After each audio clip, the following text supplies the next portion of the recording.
There are interviews that seem to erase themselves from history. Documents disappear, witnesses refuse to speak, and those who remember prefer to remain silent, especially when it concerns the boundary between science and what is called the otherworldly.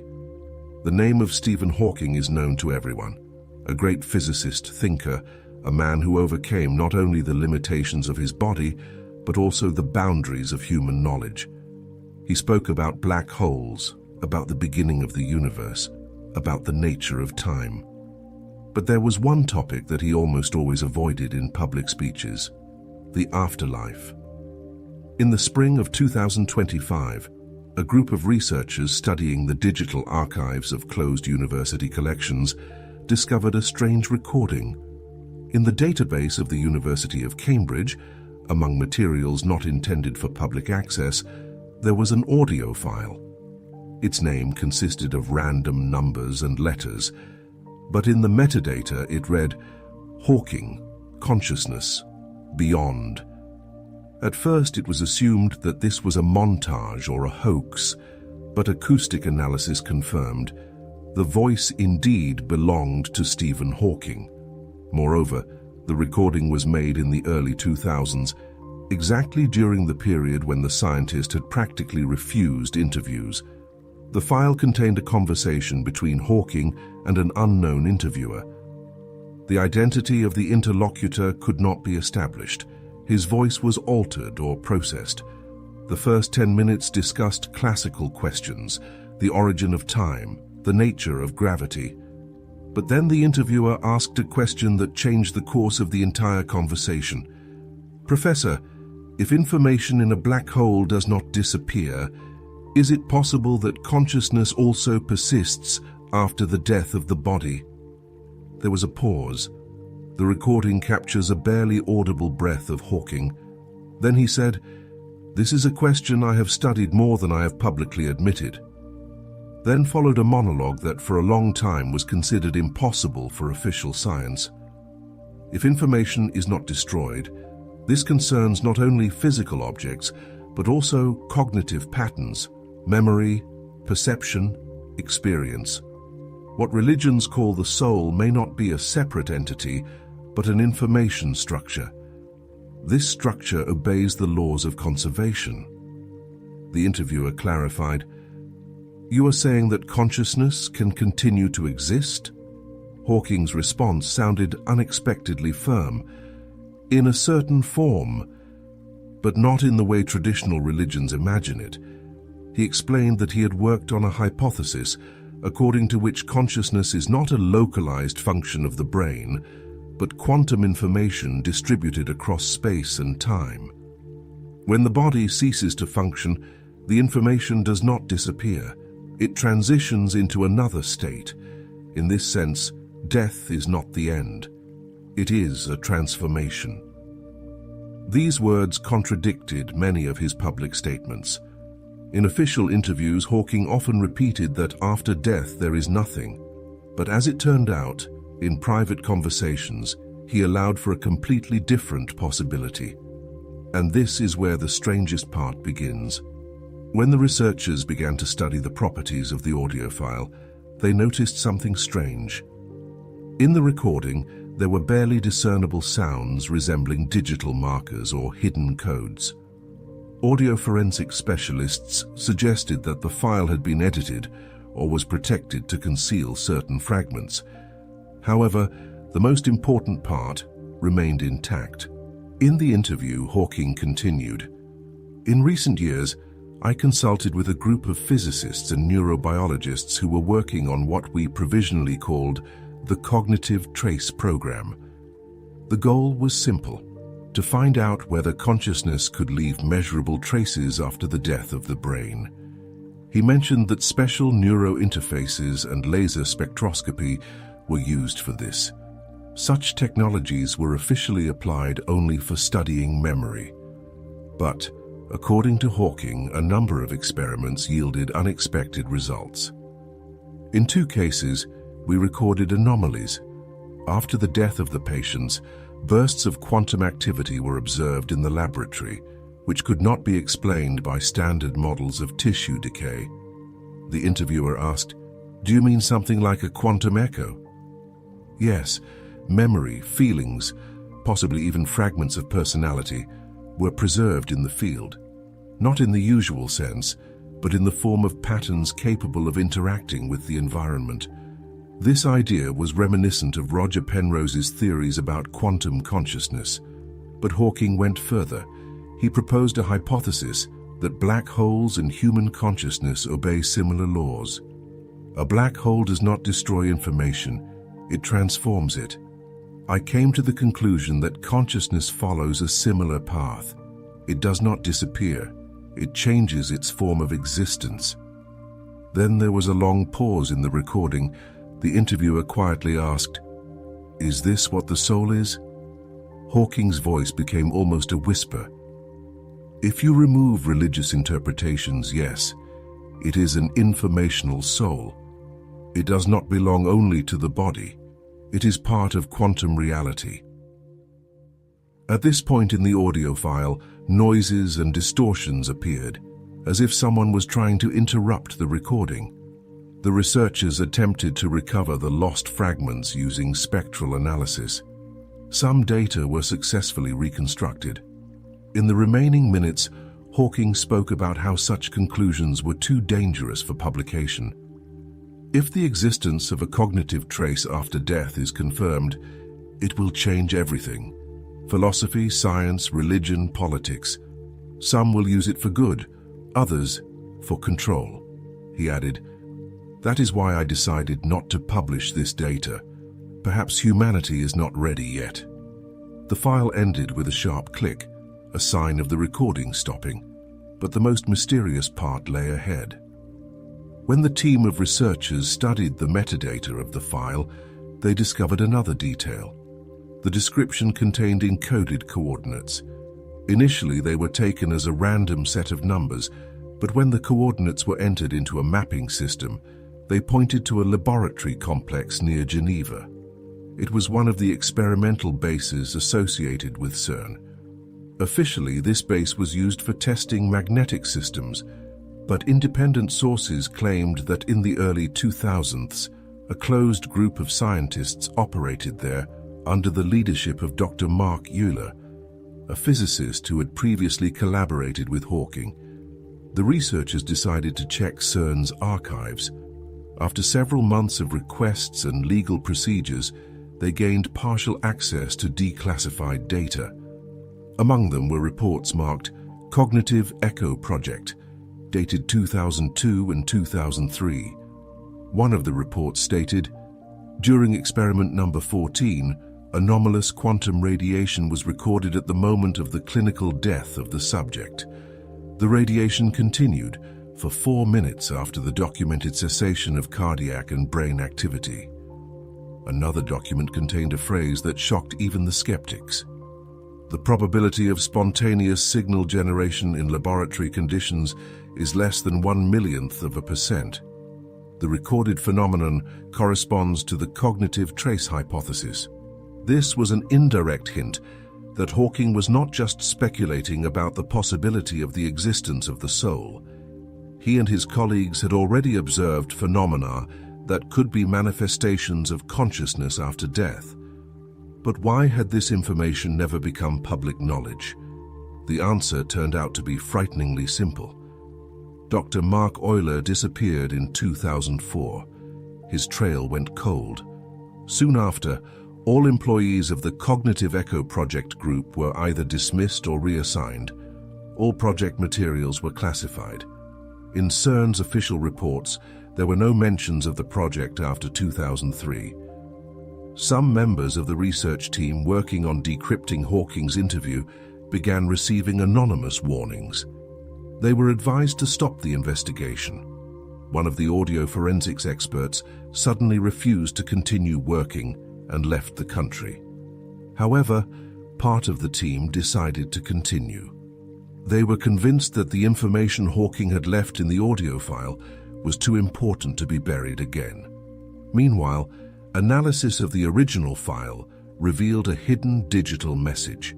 It consisted of simple words, Consciousness is not a function, it is a path. These words became the key to the next discovery. When the team decrypted the hidden message, they realized that Hawking was not merely conveying a scientific hypothesis. He had left an indication of the existence of a certain process, a path that consciousness continues after physical death. One of the researchers, Dr. Lewis Harding, a specialist in quantum informatics, proposed a theory. If consciousness is indeed an informational structure, as Hawking had suggested, then after death it might transition into what is called a quantum memory field. This is a hypothetical state where patterns of personality do not disappear but continue to exist in the form of waves or even interact with each other. Harding recalled the work not only of Penrose, but also the early theories of John Wheeler, according to which the universe might possess the ability to remember information. If this was true, then consciousness does not merely persist, it may reincarnate. The team began searching for matches between data from CERN's experimental archives and real cases of unusual memories reported by people.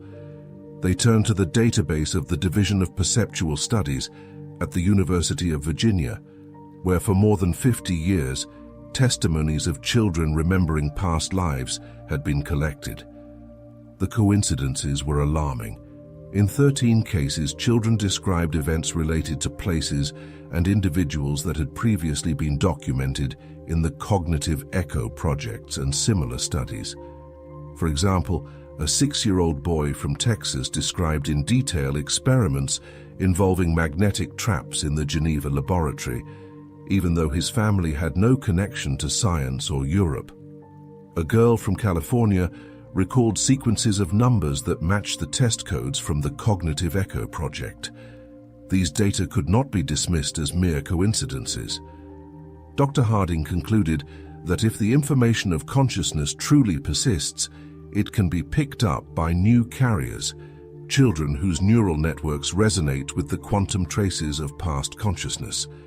This explained both the cases of spontaneous memory and the phenomena of so-called returned souls. But one question remained unanswered. Why did some consciousnesses persist and return while others vanished? The answer was once again found in hidden files. In the last segment of the audio recording, long considered corrupted, a short fragment was recovered. Not all patterns are compatible. Only those that carry development continue. The others are erased. This is the natural selection of consciousness. Hawking was not merely acknowledging the existence of the soul. He was proposing that the process of its rebirth was governed by the laws of the evolution of information. This was the scientific equivalent of reincarnation, and this discovery changed everything.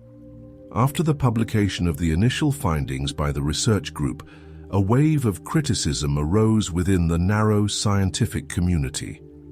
Official representatives of the University of Cambridge and CERN stated that such hypotheses fall outside the bounds of verifiable science. Some physicists and psychologists labeled Harding's team's work as dangerous speculation.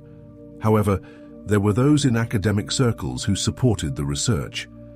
Professor Karen Blake, a neurophysiology specialist from Princeton, stated, "Modern science is too afraid of questions that challenge traditional dogmas. But if we ignore phenomena that do not fit into our models, we limit our own development." While the debates continued, the researchers discovered a new lead. Among CERN's documents, there was a report marked Class C. This was the lowest level of secrecy, so gaining access proved easier. The report described an experiment conducted in 2002 in which people with unusual cognitive abilities participated. These participants did not merely possess exceptional memory or intelligence.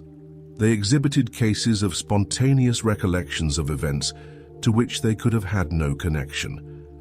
The document contained the phrase, "A group of carriers of cognitive patterns with signs of memory transfer. The probability of random coincidences, less than 1 millionth." But the most striking detail, the report mentioned the term the chosen eight. This echoed the phrase from Hawking's audio recording. Consciousness is a path. Only compatible patterns continue.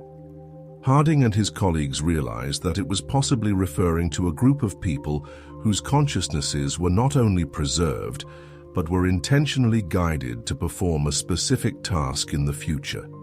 The theory seemed fantastic, but subsequent events forced a reconsideration of skepticism. Over the course of 2 years, the team recorded an increase in cases of so-called reincarnation memory among children worldwide. Such cases were especially frequent in the United States, the United Kingdom, Germany, and Japan. Many of these children displayed not only memories, but also remarkable abilities in mathematics, music, and engineering.